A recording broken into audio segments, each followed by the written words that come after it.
Good morning, Radhe Radhe ji सभी को। आज छोटी सी बात कर लेते हैं ऊर्जा के देवता मंगल देव के बारे में। मंगल देव को नाभि से जोड़ के देखा जाता है शरीर के अंदर। जिस आदमी की नाभि टंच है, बिल्कुल दिक्कत नहीं है उसमें कोई भी, तो समझो मंगल स्ट्रांग है। उस आदमी के अंदर कॉन्फिडेंस की कोई कमी देखने नहीं मिलेगी, कॉन्फिडेंस बढ़िया रहेगा उसका। और मंगल देव को हमेशा ऊर्जा के तौर पे ही देखा जाता है। और मंगल की अगर बात करें तो मंगल देव जो है कुंडली में जहाँ भी बैठेंगे वहाँ हर चीज़ में आपने ऊर्जा देखने को मिलेगी। अगर वो नेगेटिव हैं तो वो नेगेटिव साइड की कहानी आपको बनती हुई दिखाई देगी उसके अंदर। पॉजिटिव हैं तो पॉजिटिव साइड की बनती दिखाई देगी। तो मंगल की ऊर्जा बड़ा भयानक है। राहु केतु तो जैसे बदनाम है ही हैं दुख और झंझटों के लिए। बाकी मंगल को कोई पकड़ नहीं सकता, मंगल की मार उनसे भी भयानक होती है।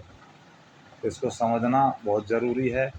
और अगर इसको समझेंगे, समझ के थोड़ा बहुत केयरफुली आप इसको चलेंगे जीवन में, तो काफ़ी हद तक आप अपने जीवन में कठिनाइयों को पार कर सकते हैं।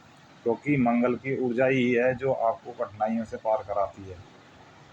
बाकी बहुत सारे एस्पेक्ट्स होते हैं, कुंडली में अलग अलग जगह बैठता है तो ये अलग अलग तरीके के फल देता है। पहले भाव में बैठ जाए तो जोश बहुत हाई रहेगा बंदे का, कॉन्फिडेंस की उसमें कोई कमी नहीं रहेगी।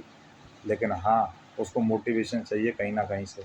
उसे नहीं पता होता उसको ताकत कितनी है, उसको अपनी ताकत का ही अंदाज़ा नहीं होता। तो उसको कोई जामवंत चाहिए, जैसे हनुमान जी को जामवंत जगाते हैं और वो लंका की तरफ जो है उड़ करके पहुँचे और समुद्र लांघ दिया। तो जामवंत जी ने उनके बल की था कितनी है वो थोड़ा याद दिलाया था। तो उसी तरीके से मंगल का अलग अलग घरानों में अलग अलग प्रभाव रहता है। तो आप जो है इस बात से समझें कि मान लीजिए मंगल सेकंड हाउस में है। सेकंड हाउस में अगर अच्छा है लॉ वाइज, तो वो आपको धन की कोई दिक्कत होने नहीं देगा।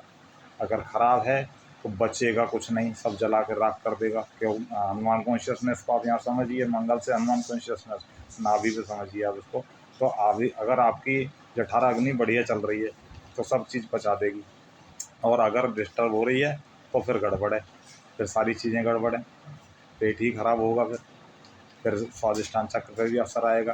चंद्रमा भी डिस्टर्ब होगा तो सबसे पहले चंद्रमा पर असर आता है, कहीं भी पानी को जलाता है। बॉडी के अंदर पानी है, जो खराब होगी जठाराग्नि तो पानी में दिक्कत आएगी, स्ट्रेस, एंजाइटी, बहुत सारी चीज़ें। और अगर ये मंगलदेव कुंडली के जो भाव 1, 4, 7, 8, 12 में बैठ जाए तो ये बड़ा अलग योग है कि इसको जो मांगलिक योग कहते हैं। तो ये मांगलिक योग बड़ा खतरनाक योग भी होता है।